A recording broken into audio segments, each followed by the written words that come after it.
Hello everybody, I'm Zairo here and today we are at Boss Talk, Behind of Success Story, and today we have a very special guest, a very good friend of mine, a celebrity chef in Malaysia, which is Datuk Chef Zam. Leho.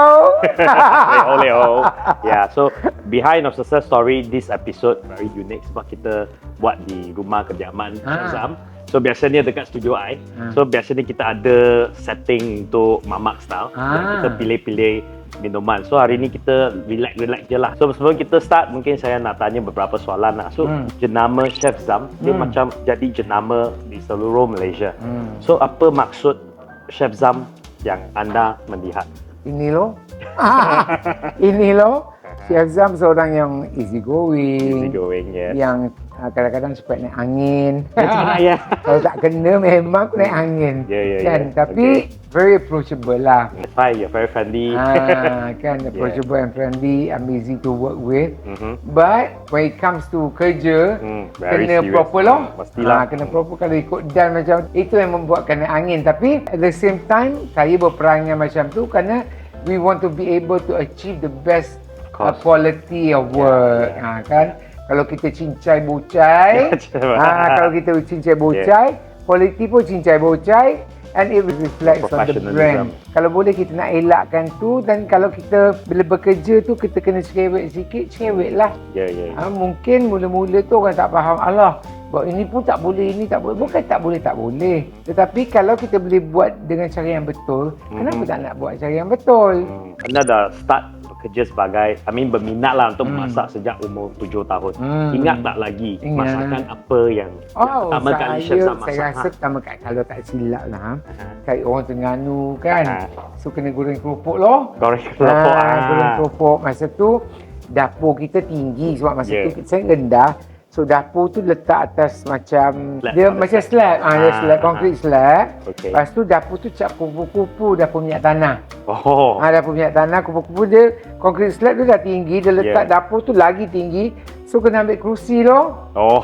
Bahayalah. Tapi mak bagilah masa tu. Mak tak bagi, mak pergi kerja.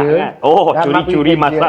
Saya tinggal dengan arwah nenek. Dengan arwah nenek, ada orang nenek bisa degil kan. Kita nak juga buat. Nenek kata jangan, nanti jatuh, nanti kena minyak. Nak juga buat. Buatlah, so goreng-goreng bila. Tapi nenek bising, nanti kena susah saya kena. Tapi bila sudah masak, dia makan juga. So masa itu you dapatlah satisfaction you lah. Masih ingat ke masa itu? Dah umur 7 Saya ingat. Kerana duduk rumah sendiri bosan duduk bosan, cari kerja lah. Ada apa nak buat lagi kan, cari kerja lah. Itulah. Then I think keropok lah. Sebab itu paling senang Keropok biasa ke atau keropok udang ke? Kering tetap. Kering. Saya ingat itu keropok yang you masak dengan tepung, lepas tu dengan sayur-sayur, lepas tu. 7 tahun macam mana buat? Okey. Kan cara keropok 7 tahun. Keropok ikan. Terengganu mesti keropok ikan, tak main keropok udang ni. Okey. Keropok ikan because easily accessible. It was murah. Yang kering tu kan? Yang kering lah. Kering masuklah minyak sekejap, dia kembang lah. Lepas tu tak lama kan, sekejap je. Sekejap. Tak boleh lama lah. Lepas tu dia nanti hangus kan. Itulah yang paling senang. Lepas tu kita cuba buat nasi goreng. Macam tu lah, benda simple-simple. Nasi goreng umur 7? Tak ada, bukan itu selepas tu aku tak ingat lah. Mungkin 10 kot. Tak ingat. Tapi masa saya kecil, mak saya kerja shift. Kadang-kadang ada hari weekend ke, kalau dia tak kerja esoknya tu, dia akan buat roti canai. Dia buat roti canai, dia uli. Dia tak pandai teban ni, dia tak pandai. Dan kita ada satu dulang macam tu. So dia macam pizza macam tu lah. Tanya gitu. Lepas tu dia tarik lah. Dia tarik, sangkut kat tepi. Ramai orang kampung, orang Melayu. Kalau zaman dulu lah, mak dia kalau dia buat roti canai, kebanyakan itulah caranya. Pakai dalam dulang tu. So bila dah lepeh, dia tarik. Ada yang putus sikit, tak apalah. Lepas tu tarik panjang, pusing. Macam roti bom lah dia buat. Macam roti bom, yes. Air kat tepi dia bagilah satu keping. Nak kacau juga. Kan? Bagi air satu keping. Amailah sampai hitam. Oh, Sampai hitam, besok simpan, besok goreng juga. Itulah arwah mak saya buat roti canai sendiri. Tapi dulu walaupun masa tu roti canai dah baru maybe 20 sen satu kos. Tapi gaji dia masa tu 100 lebih. Kan gaji tak banyak masa kecil tu. Masa kecil she started her first job, I think gaji RM80 in the 70s. Okay. Early 70s. Lagipun dekat kampung kan. Okay. So, apa yang kita boleh buat. And I remember kalau dapat gaji, go to pasar beli ayam. Tak beli seekor, beli sebelah je. Cukup lah kita makan. Sebab kita, mak I dengan nenek. Ada kakak juga tu, kakak dah kahwin, kakak kat luar. So, kita cukup lah separuh ayam kan. Itulah. Bahagialah dapat kumpul bersama kan. Tapi masa rasa kalau sebab kita orang Terengganu everyday makan ikan. Sekarang ikan mahal. Ayam dah terbalik murah. Kan kalau dulu ayam kira luxury. Time dapat gaji je baru beli ayam. Hari-hari memang makan ikan je. Memang suka ikan lah. Orang Terengganu. Dulu masa itu saya rasa impact yang paling besar sebab mak dengan orang nenek lah. That's why dia mencungkir bakat chef lah. Dia ada influence lah because everyday tengok dia masak mah. So kadang-kadang dia masak tolong kacau lah. Tolong kacau lah. Sekarang anak you boleh bagi dia masuk kitchen lah. Dia memang suka. Okey lah, dia suka kacau lah. Anda pernah bekerja di New York. So sebelum return to Malaysia kan. So selepas chef dah return balik ke Malaysia. So apakah perubahan yang paling besar? Attitude saya. The way I see the world. The way I approach things. Because masa sebelum pergi US dulu, saya orang yang pemalu. Very low self-esteem. Kalau saya pergi London dulu, mungkin saya tak jadi as loud, orang kata flamboyant as I am. Kalau pergi ke London dulu, baru pergi Amerika. Sebab bila yang kali kedua pergi overseas belajar tu, umur dah tua sikit. Masa pergi ke Amerika tu, masih muda. So masih ada ruang untuk bentuk. Kalau kita pergi tua dah, not much effect lah, I think lah. Kan? Tapi kerana saya pergi Amerika tu, so America known to be flamboyant lah. Very vocal. Very vocal. So freedom of speech kan. Yes. So kerana itulah dia membuka saya. Membuka saya, membuatkan saya lebih bukan lantang bersuara, dia tapi lebih yakin lah. Boleh suara apa. Boleh suarakan pendapat, tak malu. Sebab kalau kat US dulu dalam kelas, student boleh cakap je. Kalau dia lecturer kata apa, dia tak setuju, dia terus cakap tak setuju. Dia memang complete opposite dengan Asian punya kalau culture kan. Kita, apa cikgu cakap semua betul. Kan, betul tak? Betul. Kita tak berani nak challenge cikgu. Kalau kat sana, kalau cikgu tak betul, dia akan challenge cikgu tu. No, dia akan justify lah. Macam debate lah. Yes. And they encourage debate. Kerana debate lah yang membuatkan sesuatu benda tu evolve. Mungkin kita tengok benda tu from one side. Persepsi tak sama. Bila orang debate, maybe dia buka minat, betul juga. Kita nampak on the other side. Tapi at the same time, we have to be, orang kata respectful lah. Tak boleh kurang ajar. Tapi Amerika lantak je. So memang suka lah culture dekat Amerika masa tu. Suka pada masa tu, bukan masa sekarang. Sekarang. Sekarang kita kerana kita dah tahu. Dulu Amerika kita macam pandang tinggi. Kan kita pandang tinggi Amerika is so great. But actually bila as we grew older, we faham more benda. Actually, it's nothing. We have got better values. We Asians. Self-values is more important. Yes. We got more respect. We are not as rude and we are not as greedy. America is all about greed. Because of greed. Power. Power and greed. Because of that lah. What we have right now in the world. Money is the axis of evil. That's how I think. Kan apa yang berlaku sekarang dalam dunia ni, kerana duit lah. Kerana duit and power.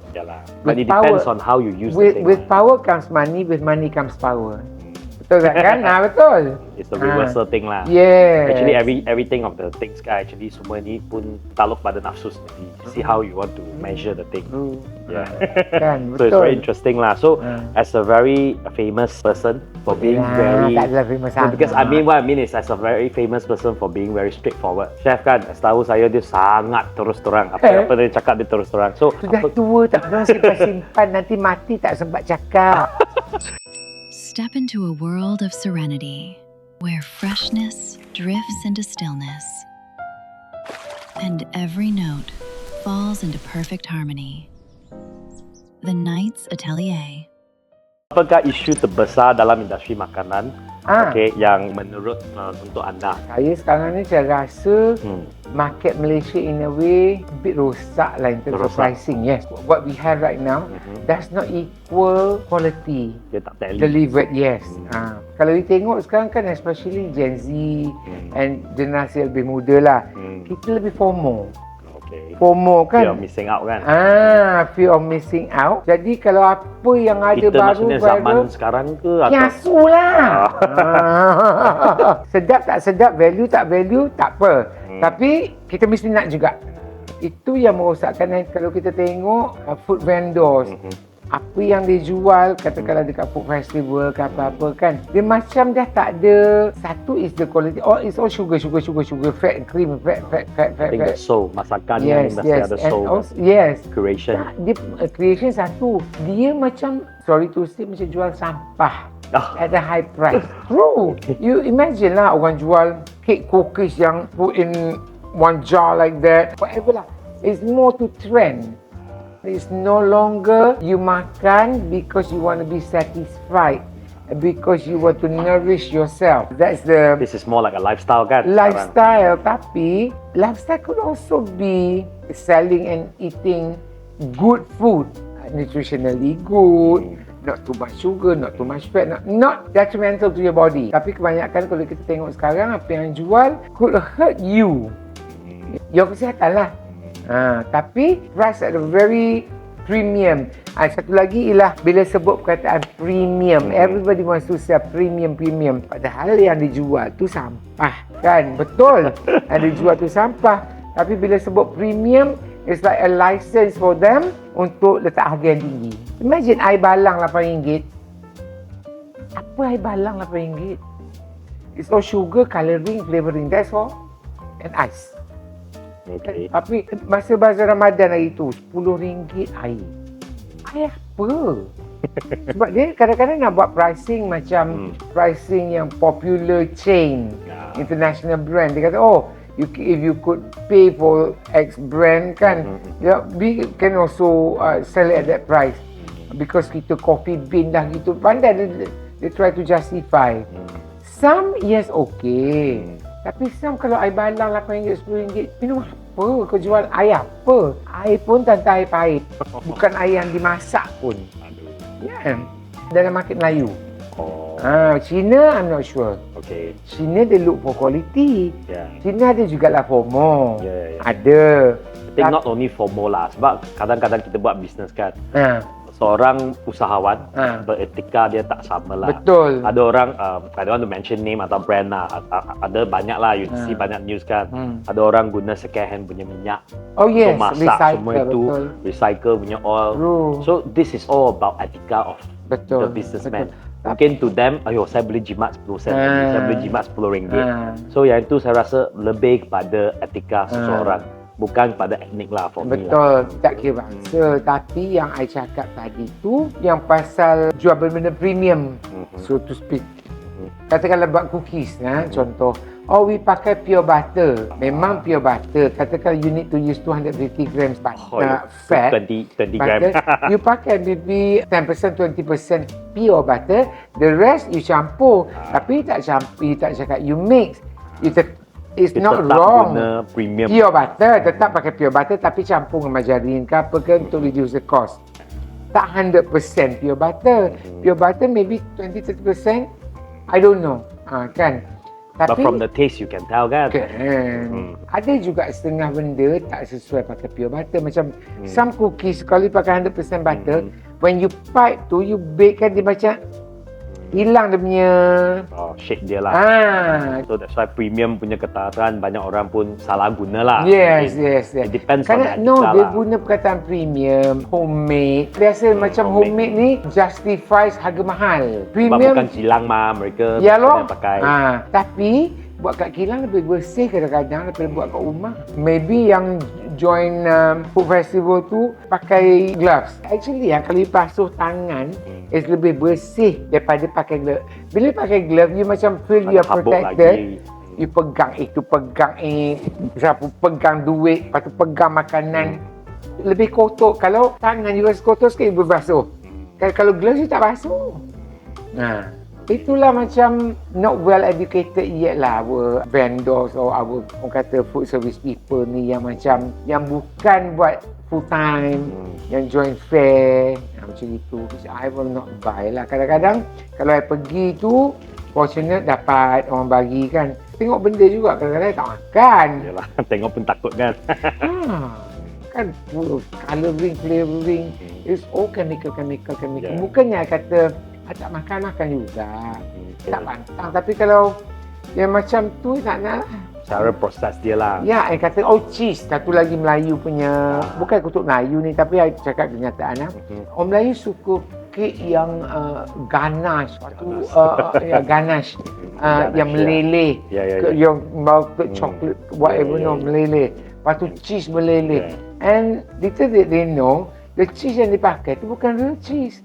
It's all synthetic. Semua Kalau real cheese mix kan dengan water. Yes. Jadi cheese. Dia bukan betul-betul cheese. Dah. Sebab betul-betul cheese kita kena import mah. Yang kat sini mahal synthetic. lagi. Mahal. And synthetic tu of course buat dengan palm oil. Kan artery clogging. Tapi cheese ni. Dengar cheese dia macam menggelupur ni. Itu kata lah.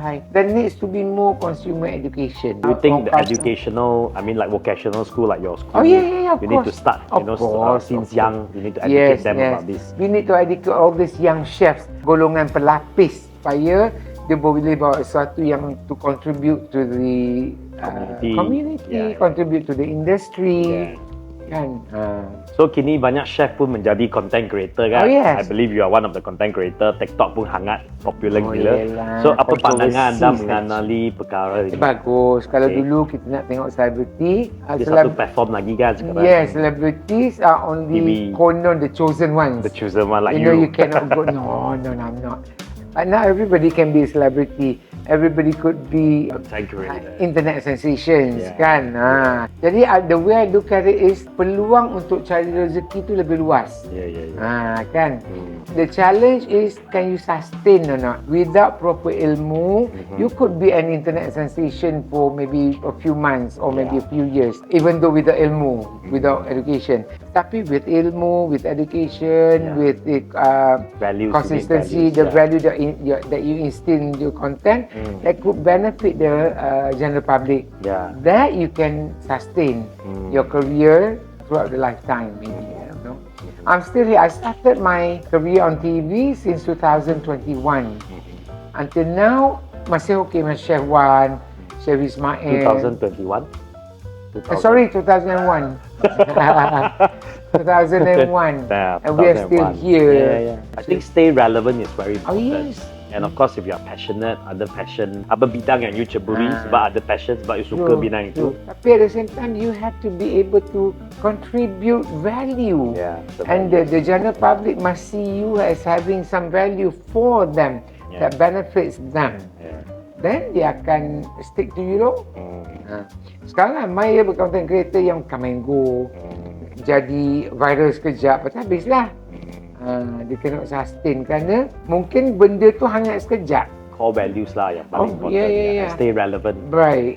So that how to stay relevant? Bring values. Bring values and then stick to what you are showing to people. Be real to your public. So people will see from there. Tengok ni macam Fema. Dah Fema.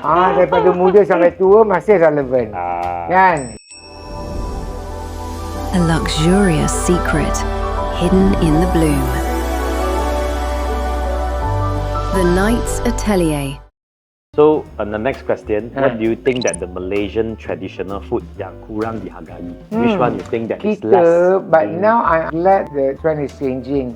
Kalau dulu kita makanan macam masakan kampung, people were not willing to pay a lot of money for it. Really? Yes and no. At that time, no. I thought a lot of Malay cuisine nowadays, they're crazy for it. Now, Yeah. dulu tak. Sebab dia, kenapa nak kena pergi makan kat hotel harga sampai berpuluh-puluh ringgit, kata pun masak lemak, for example.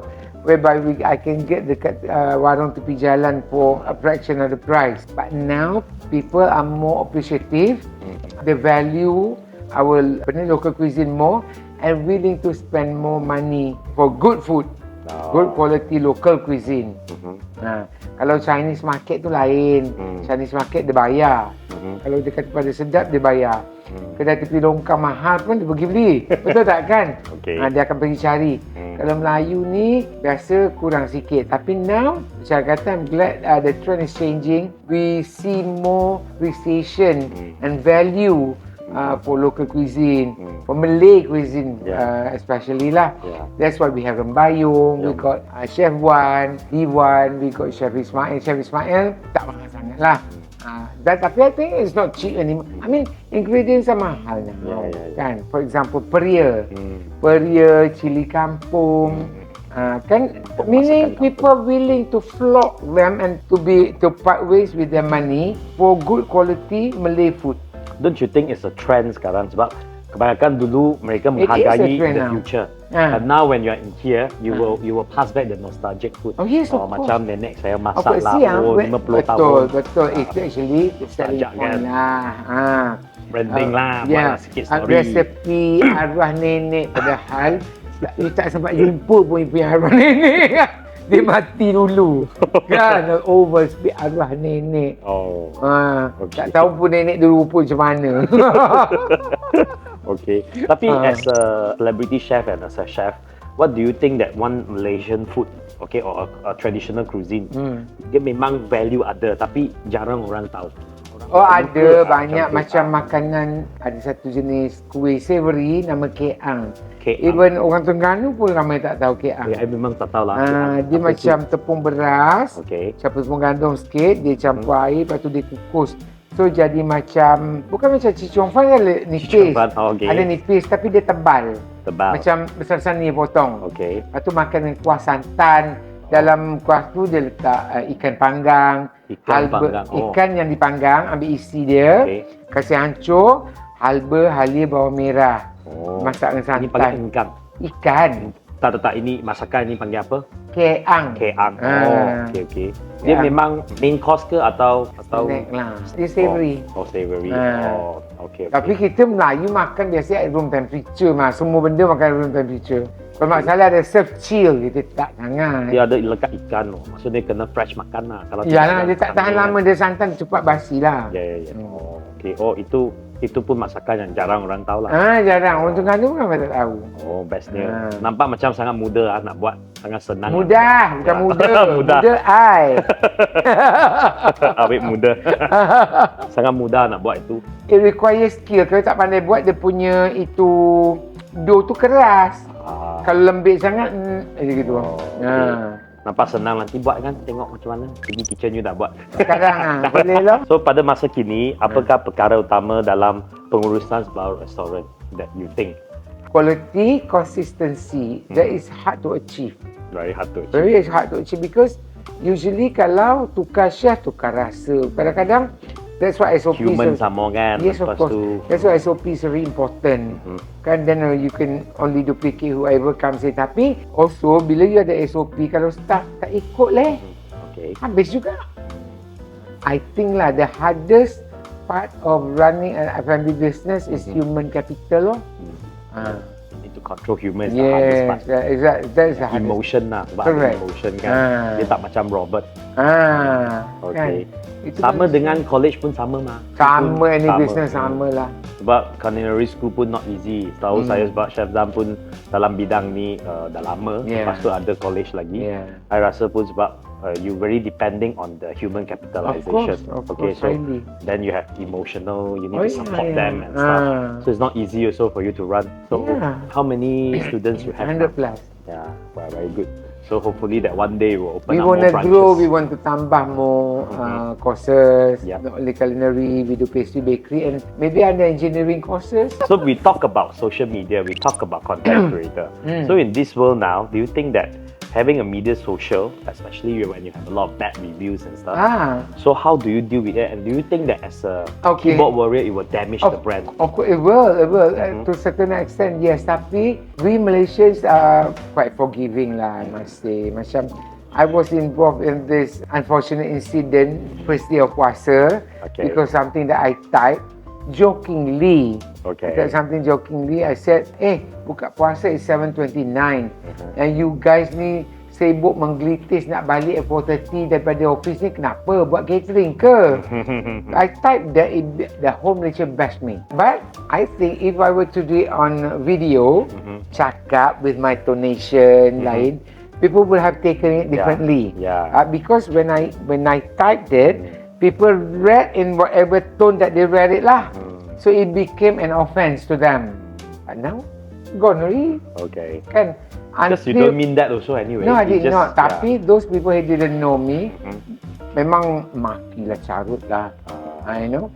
Tapi it went on for about slightly more than a week. Okay. Then something else, something bigger issue came out. And that one mati. Mati. Okay.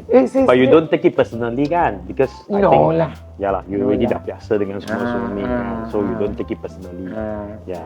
Itulah dia. Tapi alah, you see politicians lah, celebrities lah, some of them did bad deeds still being accepted. Because people tend to forget. You also need to see how serious is the case. Correct. Because there are a lot of people who dare to type behind the screen. Kan. So kalau depan cakap, dia tak berani cakap. So type, whatever, people don't see me hantam tu. True also. Lah. Yeah. What is your advice for people who has the ambition to be a chef? What I can say is, if you have the ability and skills in cooking, you will never go hungry. Because throw you anywhere in the world, as long as people need to eat to survive, there will always be a job for a cook or chef. So that is the real deal lah. Yes. That is the golden word. Because we have to eat every day lah. Yeah. Perang ke, puting beliung ke, gempa bumi ke, people, they don't need to go to hair salon buat rambut keriting, to dye black ke, untuk rambut uban ke apa, they don't need to. And they can still wear that same hair, same baju, same kasut. But they cannot stop eating lah. I think I am in the best business. Yeah, makan kan. Yeah. Everybody regardless of your status, Yes. regardless of your race. You orang miskin ke, you orang kaya still ke, kena you makan. still got to makan. That's a very good thing. That is pretty common because since young, a lot of people also say that. For those who tak berminat nak belajar, maybe you pergilah technique school. Tapi Karish. itu macam I think tanggapan yang salah. Kerana last time culinary ni was regarded as tempat macam tempat buangan lah. Last tak lah, choice. macam tu pun. Dulu ya. Last time, yes. Okay. Tempat yang last option. You tak pandai belajar, pergi jadi tukang masak loh. Kalau you do it back in the olden days, Chinese kitchen. Chinese kitchen yang dulu duduk satu hari dari pagi sampai malam cabut isi ketam. Kan? Betul tak? Ikan bilis kopi. Yes. Itu kan. I used to work in KL Hilton dulu. Hilton KL. Kan we had Malay kitchen lah, Chinese kitchen. Chinese kitchen tak campur orang cakap Melayu pun tak pandai. Dia duduk situ, dari pagi dah isi ketam. Cabut. Tapi those yang macam dia tak pandai, yang bodoh-bodoh, duduk orang buat kerja tu je. So that is the tanggapan ya. Yes. Not so good lah. But now, But it's so it's different highly now. regarded. Yeah, you see a lot of chef like you and can be a celebrity. So a lot of people will like, one day I want to be like. I don't encourage my students to be a celebrity. Yeah. They have to be very good at whatever they're doing first. The fame will come later. Yeah. Fame will Exactly. come look after you if you're very good at something. Kan? Okay, very interesting because I think with the sharing of this episode, we learn more about the perception of a different industry, especially like Chef Zam has been in the industry for more than 3 decades, I would say 2-3 decades. So your words of wisdom to share with the public or even our viewers, meant a lot to us. Oh, thank So yeah, I also thank Chef Zam for spending a very good time with us. And this Boss Talk episode is proudly presented by the Night Sati. Yeah. Dapat perfume lagi. Yeah. Sponsor mah perfume. Itu tanglong. Itu tanglong eh. Cantik dia punya tanglong. So yeah, that's all. So I hope we can share more, and Yes. I hope to see everyone very soon again. Yeah. Bye. Thank you so much. Bye bye. Assalamualaikum. Yeah.